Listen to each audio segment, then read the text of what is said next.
Jaishankar, our External Affairs Minister, Professor Tan, Professor Iqbal, Mr. Vinod Rai, all the distinguished guests, ladies and gentlemen. Let me at the outset compliment ISS for bringing out this book in record time, soon after India's G20 presidency. There are many other universities around the world who are working on India's G20 presidency and doing a book, but you've beaten them, all of them at it. So you're the first off the mark. Let me also say that it's been a pleasure working with all of you towards the publication of this book. It's a seminal work.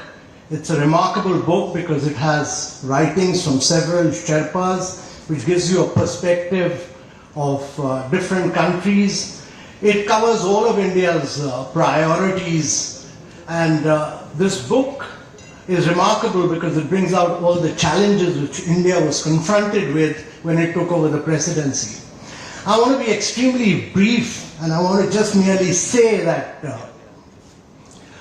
despite all the challenges, the Prime Minister wanted us to be very ambitious. He wanted us to be very inclusive. He wanted us to be decisive and action-oriented. And at the end of it all, we came out with a statement which had 83 paras.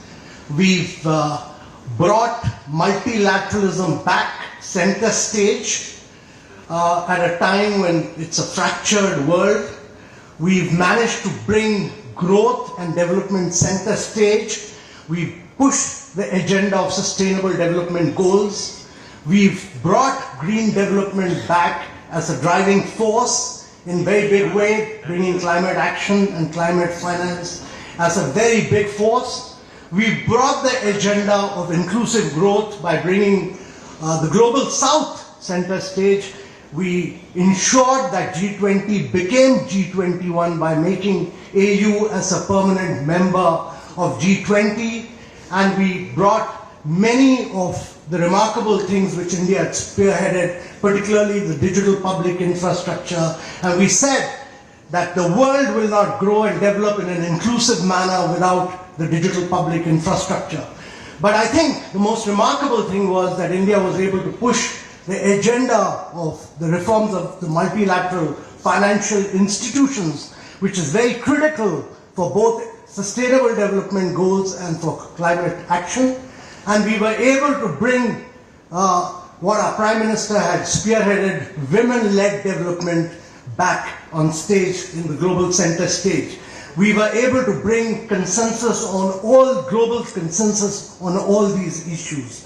And to my mind, there were several challenges, but bringing everybody together demonstrated India's great global influence to straddle the world of G7, to take developing countries along, and to bring China and Russia all together on all key issues confronting the world.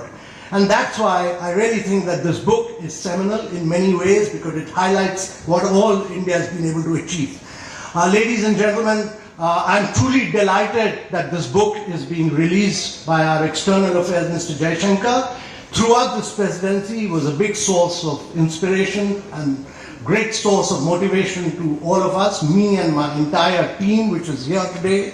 And whenever I was facing several challenges, particularly on issues of Russia and Ukraine, I fell back upon him, and he has always been a person who gave all the right advice for us to spearhead it. So I'm particularly delighted that all of you got Mr. Jaishankar to release this book. Thank you very much. It's been a great pleasure working with ISIS. Thank you.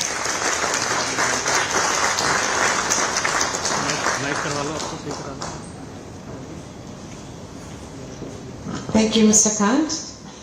Mr. Kant, I would like to request you to be on stage again. May I, please?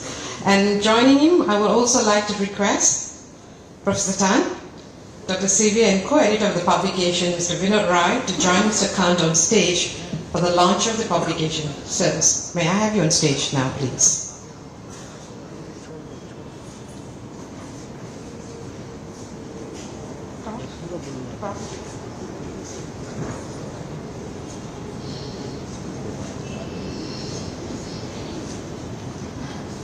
Ladies and gentlemen, it's my honor now to invite India's Minister of External Affairs, Dr. S. Jaishankar, to join us on stage and to do us the honor of launching the publication, India and the Future of G20, Shaping Policies for a Better World.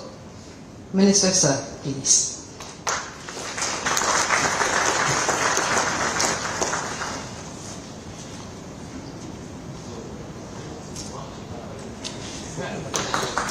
Ladies and gentlemen, the unribboning and launch of the book signify an important milestone for ISAS. And Professor Tan will also now present a copy of the book to Mr. Kant. And together, may I request everyone on stage to pose for a group photograph for the album.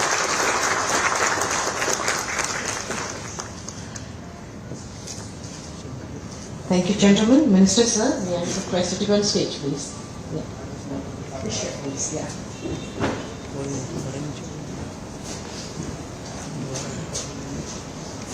Thank you, sir. Ladies and gentlemen, it's an honor to invite the Honorable Minister to deliver his address. Minister, sir, please.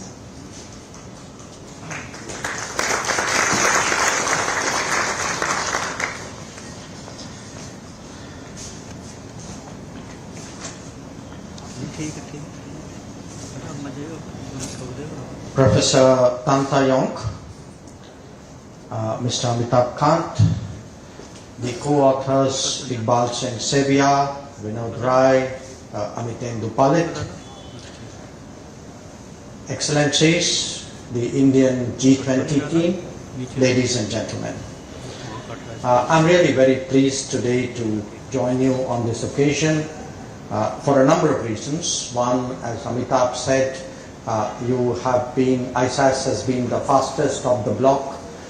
So as the first book on what was really a very, very, not just a memorable year for us, but I think if I look at the history of Indian diplomacy, I think it was a very notable period. It's really only fitting that I could also join you people on this occasion. I'm also very pleased that this has been done by ISAS. I have had myself some personal association with the Institute a few years ago when I thought I was leaving the government. I spent a few months in ISAS. It was a short period but a very productive one because I started my first book sitting there, and even otherwise, from the time I was High Commissioner in Singapore, it's an institution with which I've had the pleasure to work, and I would also like to take the occasion to congratulate you on your completing your 20th year, and I wish you all the best in your celebrations. Now, it's about 5 months now since we had the New Delhi summit of the G20. It's 2 months since India relinquished its presidency.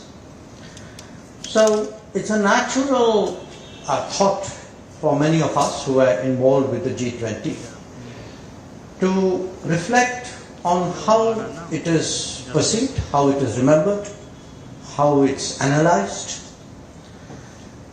And I'd like to begin really by sharing some of the, I can say, feedback that I got from people whose thoughts on this matter really make a difference.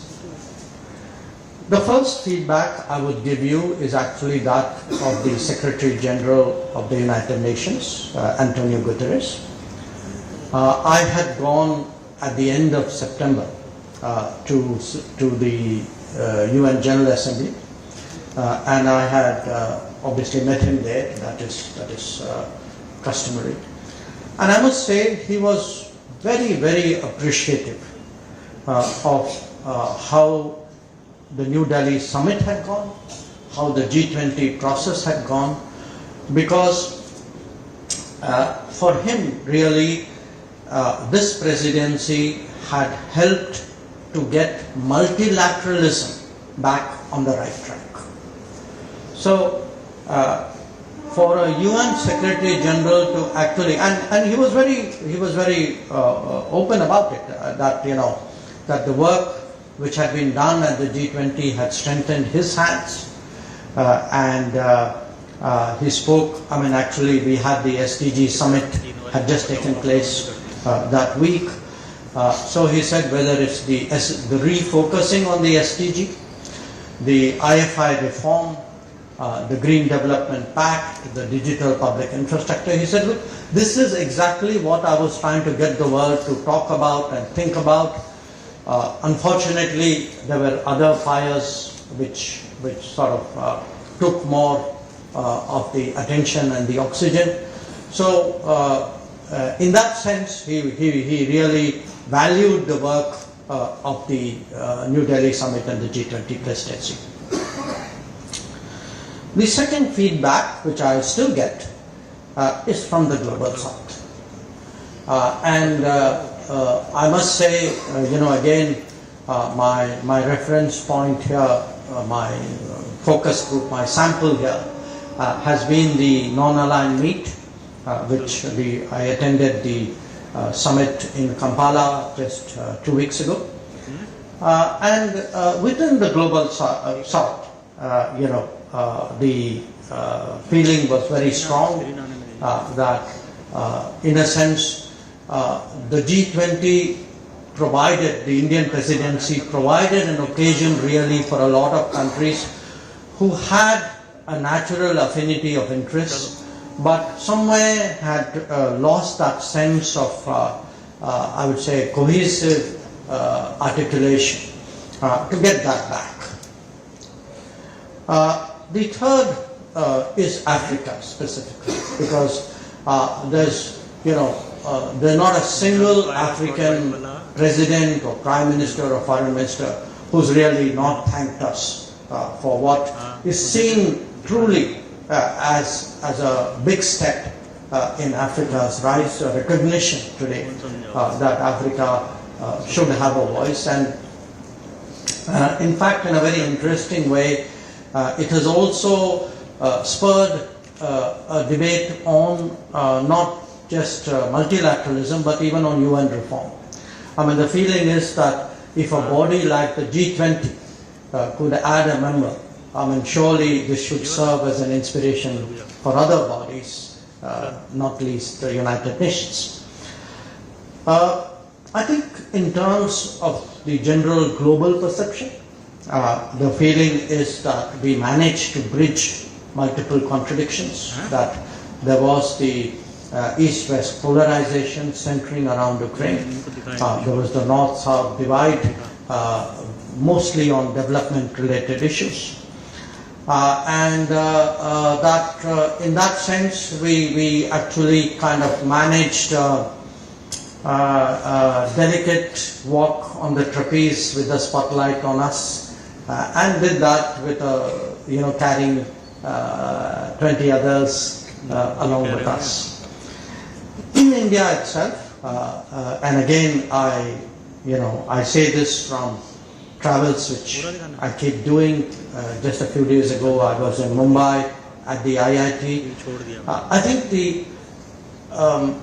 if I look back, and I can look back a fair distance, I can't think really of any foreign policy event which was domestically so deeply owned as this G20. That by doing these 220 meetings in 60 cities, and by doing it in a way in which people got outside the conference room, outside the hotels, brought in a lot of civil society, other non-governmental organizations, universities. So there's actually, it was almost like a nationwide celebration. And there was a sort of a collective ownership about its success. So it wasn't seen either simply as a government achievement or a diplomatic achievement. It was actually truly seen in many ways as a larger endeavor of a society. And to that extent, I would say it is notable because it's part of what I would say today is a grounding of foreign policy on domestic sentiment. So there is that big change happening in India, and I think this was a very important driver of that. Now, the achievements of the G20, and Amitabh has spoken briefly about it, I think is something that we're all aware of. But I would like to make a few points to add to what he said there. One, of course, is the theme of the G20 itself: One Earth, One Family, One Future. And this theme, I believe, has a particular resonance at a time when globalism is supposedly retreating in the face of nationalism. Instead, I think what we were able to demonstrate is that really nationalism and internationalism are not at odds with each other, and it is really requires a bent of mind to harmonize that, and certainly countries with a long tradition of openness have no difficulty in doing that. Second, I spoke about the Voice of the Global South. We began with the Voice of the Global South, but more importantly, we finished with the Voice of the Global South. So the fact that we reported back to the Global South on the G20, I think really underlined how seriously we took their contributions and how we hope that what we started off really gets more traction with time. As regards the African Union's permanent membership, again, I must share with you, I think Amitabh, you would remember this, as we were literally concluding the Bali G20. The then President of the African Union, President Macky Sall, actually came up. He was very agitated because he felt that the assurances that had been given that the African Union would be considered for membership, there was not even a reference, there was no discussion. As I said, certainly in the Indonesian presidency, much of the oxygen really got taken by the Ukraine issue. And he sort of articulated his feelings very strongly. And I heard Prime Minister Modi assure him that, look, don't worry, I mean, this we are not going to sort of pick up the baton.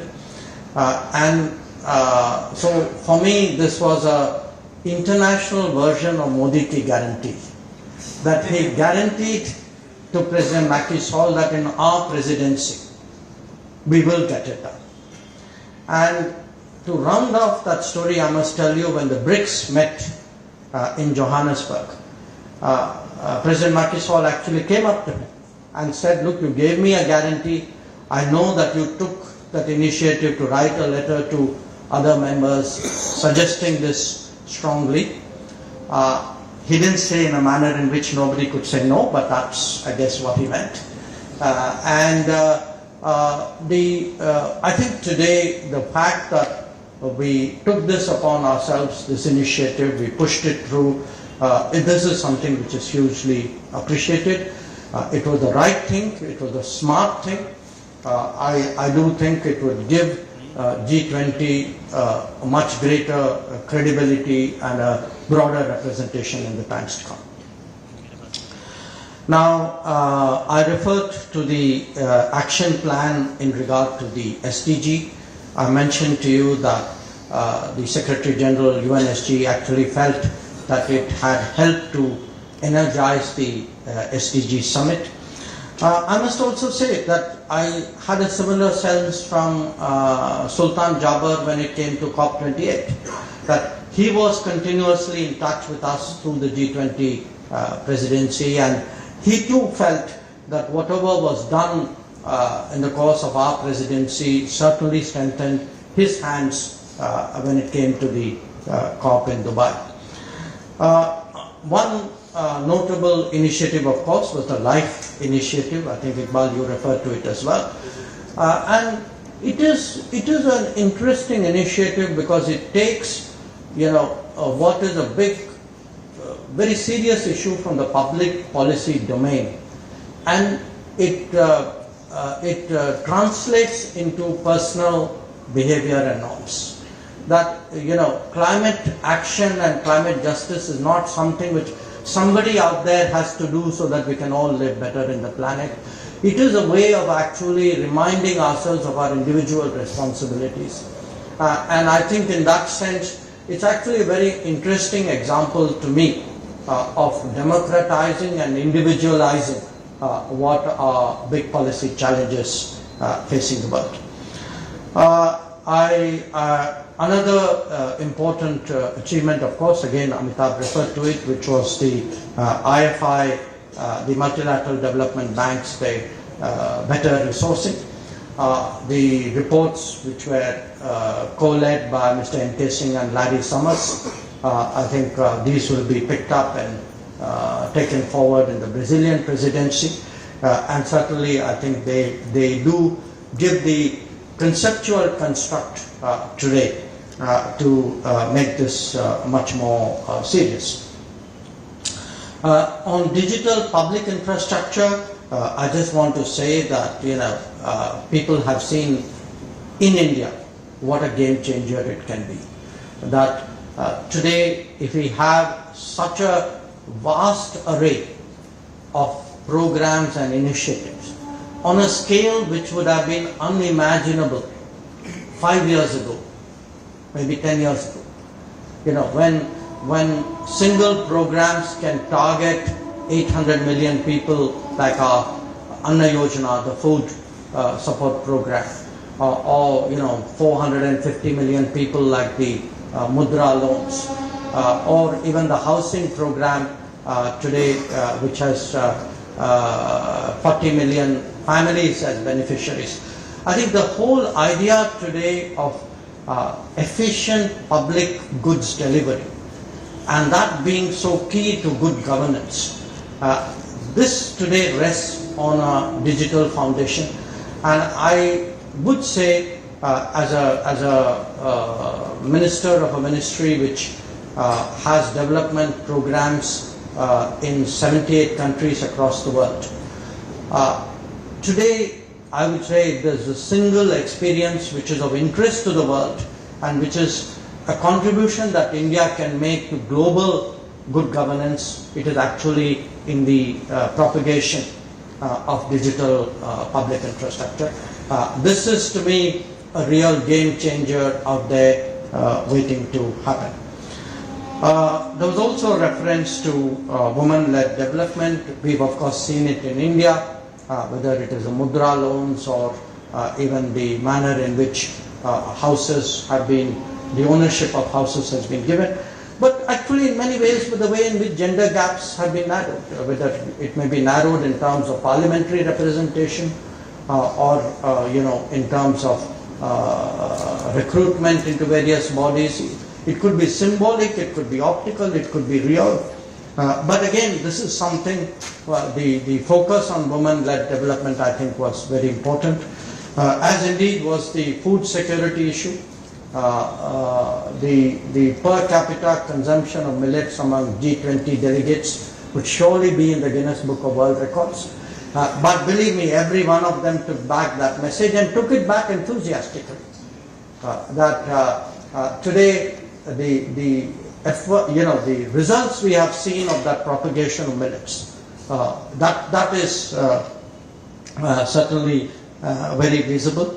And there were a few other, I think, ideas, including the skills-based migration pathways, because if one looks at the decade ahead, I think as we contemplate a global workplace, see how mobility agreements are becoming more and more important, it was timely that the G20 looked at the whole idea of migration pathways. Now, you would all, of course, note that I have not used the U word so far, Ukraine, but it was a challenge. I mean, no question about it. In fact, in many ways, the management of that issue while keeping the agenda moving, I think was the real process. I would say the complexity of the process was really focused around that. So at every meeting, the idea was to get the substantive work done while managing the Ukraine contradiction. So you could well ask me that, in a sense, what was the formula or the recipe for India's managing the G20 consensus in Delhi. I think the Sherpa knows and the G20 team knows we had a particularly exciting last 48 hours before we came to that consensus. And when I think back about it, I would say that what we did was we created so many outcomes that the value of that consensus went up given the fact that there was so much riding on it. So it would have been a very brave country to take the call not to go along with the consensus. So if I would say, perhaps a learning which Amitabh and I carried from our youthful years in the university together, when you play this 3-card poker, in India it's called Ting Patti, if the stakes are high enough, nobody is going to call. So we learned something in that process. And I think because the stakes were really high, because the relationships were really strong, that between us and the other G20 members, we were actually able to get everybody to understand the seriousness of what was at stake. It was, in a way, certainly a victory for diplomacy, but I would also say in many ways it was an assertion of gravitas in a way, of a certain commitment to what are the really important issues in the world today, particularly in the world of multilateralism today. That's, I think, in a way the reason why we could end up as well as we did. So finally, we have, of course, passed the baton on to Brazil. In doing this, it's also important to recall that we are in a singular position of 4 developing countries having back-to-back presidencies. We hope to make the most of it. But certainly, from an Indian perspective, I would say this G20 was, for us, a test of our ability to emerge as a Vishwamitra, a friend, a kind of a consensus builder, a bridge builder in the world today. It was an extraordinary year, but at the end of it all, a very, very satisfying year. Many key participants are here in the room today. But I would like to thank ISAS, I'd like to thank the co-authors that for reflecting on these experiences, for encouraging other Sherpas to comment on it as well, because I do think when people look at the history of G20, they will surely see in the New Delhi summit a very important inflection point. Once again, I thank you for giving me the opportunity to share my thoughts with you on this occasion.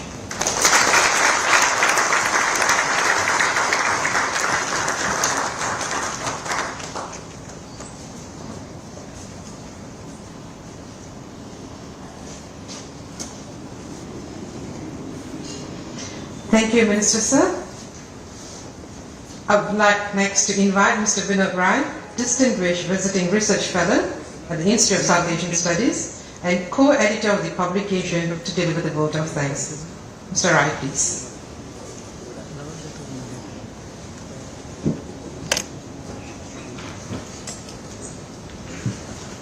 Dr. S Jaishankar, Minister for External Affairs, Mr. Amitabh Kant, Your Excellencies, distinguished ladies and gentlemen. It has certainly been a remarkable year for India. India provided absolutely landmark leadership to all the group of countries in the year that India held the presidency. The crowning glory for this was those 83 paras which were accepted unanimously on the first day of the meeting, with no voice being raised against whatever had been written on those paras. I thought that is an absolutely remarkable feat in diplomacy that India could provide. Behind the scenes, what Dr. Jaishankar did, contacting every leader in every state, country's capital, Amitabh negotiating, cajoling, threatening, or whatever he did, we really don't know, but managed to get those paras together, and the remarkable team that is available with us, providing absolute support to these people. I think that was the crowning glory for India's presidency. So we thought this is the best that we could do to chronicle the achievements, the issues discussed, and the solutions provided, curate them into the form of a book and put them out for posterity or the other nations to see, and that is the book that you have. The remarkable part of it is that the conceptualization of the book was done in this very hotel over a breakfast meeting that we had with Amitabh, and he suggested that we go ahead with it, and so support is provided by all the people who have contributed to the book. I would like to take this opportunity to thank firstly Dr. Jaishankar, the Minister for External Affairs, who has graced the occasion to launch this book for us. You all know how busy he is, and he's just told us that while traveling from his residence to the office, he just takes a minor detour via Kampala. He has been busy, but his interest in ISAS and the book has been remarkable. Thank you very much for coming and joining us this way. Amitabh has been a colleague, a source, and he contributed a forward in the book. We kept contacting him for all kinds of issues,